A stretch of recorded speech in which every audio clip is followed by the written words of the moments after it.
Le choix qui a été fait pour ce bâtiment, c'est de partir sur un niveau E4 C2. Dans le cadre de la démarche E+, C-, donc énergie positive et bas carbone. Et nous sommes au maximum de l'énergie positive, c'est-à-dire que nous allons avoir un bâtiment qui va produire plus d'énergie qu'il ne va en consommer. On a fait le choix d'avoir ce parti pris constructif audacieux. On n'est pas les premiers, pas les derniers, mais en tout cas sur le secteur, on a mis la barre extrêmement haut. La commune a voulu être exemplaire sur ce chantier et faire un bâtiment démonstrateur. Je dirais que c'est un projet innovant, constitué d'une ossature bois avec des murs béton en bas carbone. Donc les murs bois, ils sont remplis en bottes de paille comme isolation. Et puis on a des enduits à base de chaux à l'extérieur et des enduits à base de terre à l'intérieur. C'était un choix de travailler avec du local. Donc la paille locale, le bois local et puis la terre, en fait c'est la terre du chantier qui est récupérée pour réaliser les enduits.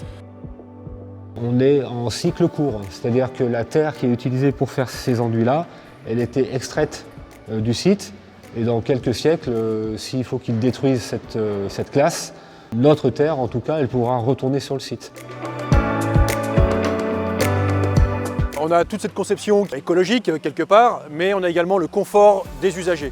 Et dès le départ du projet, nous avons réfléchi sur comment les enfants vont vivre, comment le personnel enseignant va enseigner dans le bâtiment, comment le personnel de service va travailler dans le bâtiment, comment est-ce qu'ils vont être bien.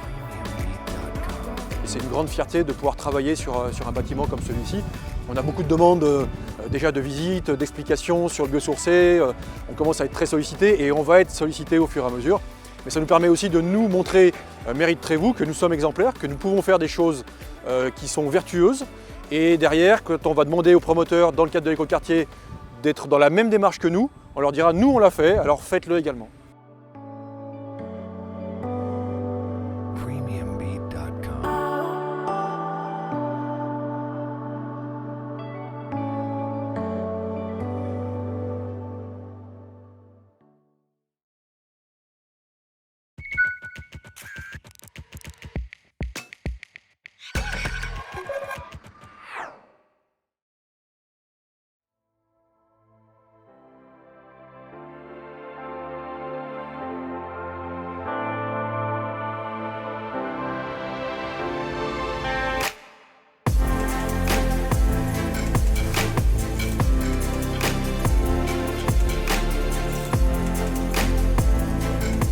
Nous fabriquons des murs ossature bois. C'est des montants en sapin, 37 cm de haut, 62 mm de large, isolé donc en paille, qui vient de Clermont-Ferrand. Dès la conception du projet, même dès le concours d'architecture, on a indiqué qu'on souhaitait plutôt avoir effectivement un projet en bois paille. Notre projet de groupe scolaire est rentré dans cette démarche E+, C-, donc énergie positive, bas carbone. Le fait d'avoir des matériaux biosourcés, donc la paille et le bois, on a un bilan carbone qui est excellent. Il y a un deuxième intérêt qui est également d'avoir une filière locale.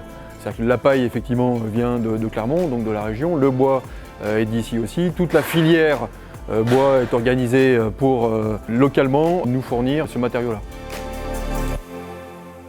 Déjà la particularité c'est la paille, c'est naturel. Ça isole aussi bien qu'une isolation normale, classique. Pour le gymnase, il y en a une quinzaine.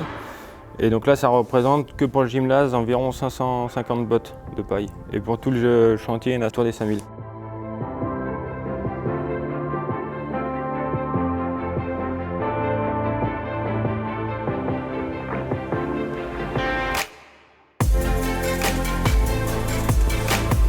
De construire tous ces modules en atelier, ça permet d'anticiper la future pose. Donc c'est de la préfabrication, donc on gagne du temps.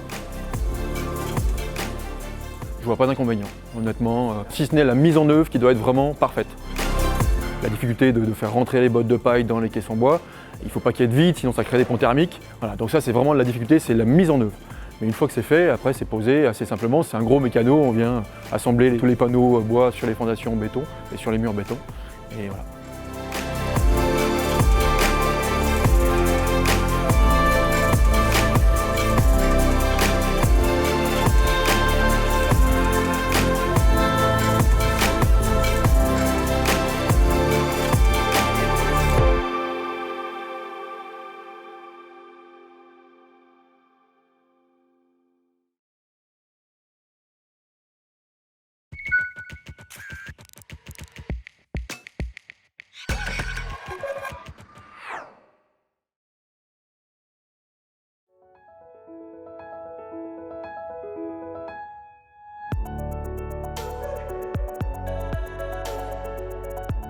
Tout le projet a été conçu pour apporter le maximum de qualité de vie avec un minimum d'impact environnemental. On voit une tranche de mur extérieur, intérieur. On a la paille et on a notre enduit qui va faire fini à peu près 40 mm d'épais. On est en cycle court, c'est-à-dire que la terre qui est utilisée pour faire ces enduits-là, elle était extraite du site. Et dans quelques siècles, s'il faut qu'ils détruisent cette classe, notre terre, en tout cas, elle pourra retourner sur le site. Ils nous ont stocké 40 mètres cubes de terre. À nous de la transformer pour que ça corresponde à nos enduits. Donc on la passe dans un tamis et puis on fait des tas de terre qui sont tamisés et qui peuvent passer en machine. On va l'amender avec des sables, on va changer sa granulométrie, on va faire en sorte qu'elle puisse faire des enduits, et là pour ce chantier-là, des enduits sur 4 cm d'épais.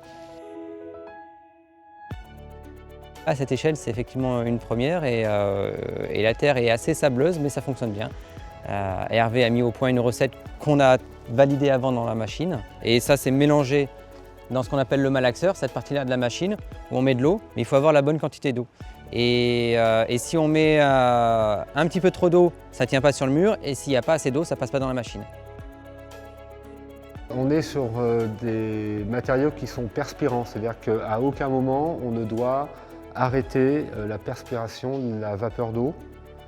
Donc l'enduit, il est idéal pour ça. On a cette paille qui va faire vraiment de l'isolant thermique. L'avantage de la terre, c'est qu'elle va apporter aussi l'inertie thermique, c'est-à-dire que le chauffage qui va chauffer les classes va aussi chauffer l'enduit. Et du coup, l'enduit, quand il y aura une baisse de température dans les classes, c'est l'enduit qui va chauffer par rayonnement. La régulation hygrométrique se fait avec la terre. Quand vous êtes avec une hygrométrie trop élevée, vous avez la terre qui va récupérer cette hygrométrie, ce surplus d'humidité. Et quand il fait trop sec dans les classes, il y a une partie de l'eau qui est naturellement stockée dans cette masse d'enduit qui va permettre la régulation hygrométrique des classes. Voilà, c'est vraiment vertueux, on est au plus proche de la ressource, c'est là où on l'utilise dans sa plus belle qualité, on va dire. Et donc oui, ça c'est plaisant, c'est satisfaisant, ça fait plus de 15 ans qu'on fait ça, donc ça commence à se faire à cette échelle-là, c'est bien.